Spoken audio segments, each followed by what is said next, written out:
More about how human rights, and indeed all freedoms and rights, are being violated in Ukraine. On October 13th of this year, a draft law was submitted to the Verkhovna Rada of Ukraine, which provides for the exclusion of the Russian and Moldovan languages from the list of those subject to protection under the European Charter for Regional or Minority Languages.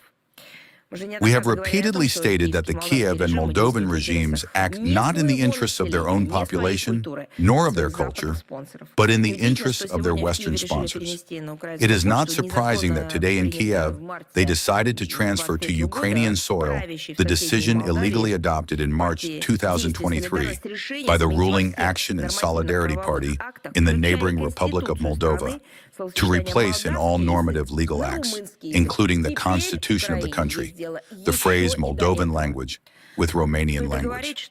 Now Ukraine has decided to involve itself in this matter as well. Needless to say, this fraudulent renaming of the native language of Moldovans was carried out without taking their opinion into account. According to the results of the 2024 population census, 76.7% of the Republic's residents identify themselves as Moldovans, and for 48.1% of those surveyed, the Moldovan language is their native tongue. At the same time, less than one-third of respondents defined Romanian as such. Regarding the Russian language, the authors of the draft law explicitly state in the explanatory note that today in Ukraine, and this is a direct quote, Russian remains the most widely used language of national minorities, and the volume of its use, again a direct quote, is equal to or greater than the volume of use of the state language in many metrics. Well, so the problem is not that people need to be retrained. The problem is that they need to write proper laws once and for all, or stop distorting them.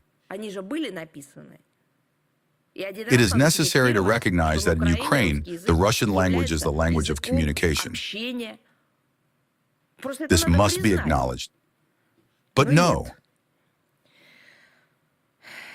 In a paradoxical way, the legislators suddenly recognized exactly what the Kiev regime has been so actively denying for many years, and what our country has consistently stated, emphasizing that the large-scale assault on the Russian language in Ukraine is a blatant violation of the rights of a significant number of this country's citizens. Now, the very same authors of this law are saying that the Russian language is native, indigenous, to an insignificant number of citizens of Ukraine.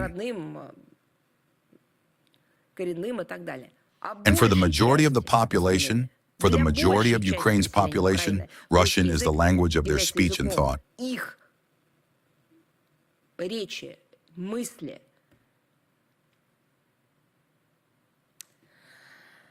At the same time, Zelensky's gang has, in fact, admitted the failure of its policy of Ukrainianization and the abolition of the Russian language. Because despite the fines, as I mentioned today, the restrictions, the cultivation of hatred, as they came up with the term Moscow's language, and despite another whole term that has appeared, de-Pushkinization, despite the outright persecution of Russian-speaking people, despite the harassment of Russian speakers, people continue to speak Russian. So what must be done? No, of course not. Reality cannot be acknowledged. Common sense must be defeated. Even more bans must be introduced. What is this? This is truly Nazi logic. Nazi logic from two points of view, because it concerns the infringement of people's rights based on nationality, ethnicity, culture, and so on. And because Nazism leads to complete blindness, a complete rejection of reason and feeling. Because both reason and feeling in a person are replaced by only one thing: hatred toward a person of different culture, different nationality, different religion, faith, ethnicity, and so on. As is known when transmitting to the Council of Europe the document on the ratification of the European Charter for Regional or Minority Languages, Ukraine, on September 19, 2005, made an official declaration stating that it would apply this treaty on its territory in relation to the Russian language on an equal basis with other languages of national minorities: Belarusian, Bulgarian, Hungarian, Gagauz, Greek, Jewish, Yiddish, Crimean Tatar, Moldovan, German, Polish, Romanian, and Slovak. It also guaranteed that the measures aimed at the development of the Ukrainian language as the state language would not hinder the preservation and development of the aforementioned languages.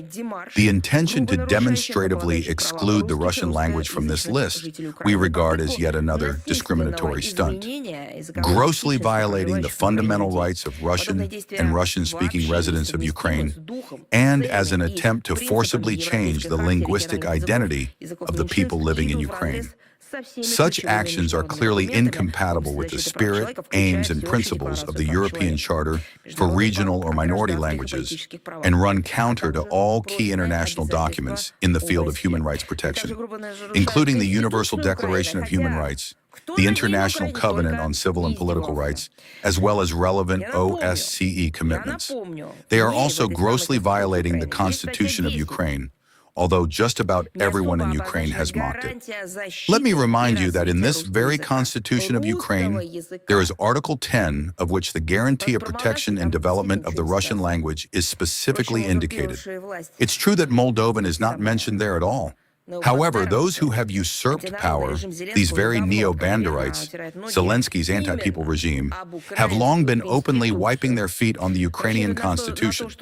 What is there to hope for? One should not expect that this discriminatory scheme of the Kiev junta will receive an adequate and principled assessment from the Charter's monitoring mechanism and the relevant structures of the Council of Europe, given the current course of the degraded Strasbourg organization, aimed at providing comprehensive support to the odious regime of Zelensky. Well, we'll see, because this would truly be to openly embrace Nazism, for them to pass such a thing. Under the emerging circumstances, the lack of any alternative to the achievement of the goals of the special military operation is becoming increasingly obvious, among which one of the most important is the Denazification of Ukraine. This is undoubtedly confirmed every day,